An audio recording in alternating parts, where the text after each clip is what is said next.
Ամոթանք էր տալիս ձեզ, ասում էր չեք ամաչում, որ մինչև հիմա չեք կարողանում իշխանափոխություն անել։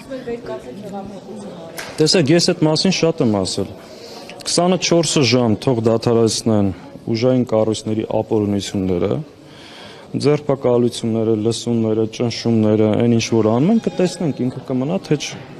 Այսինքն այսքան մարդ ձերբակալել, այսքան բռնություններ, ով խոսի տանեն կալանավորեն, հետո կանգնեն ասեն, բա ինչի հեղափոխություն չեք անում։ Դրանով երկու նպատակ է ուզում հետապնդում։ Մեկ ուզում է ցույց տա, որ իր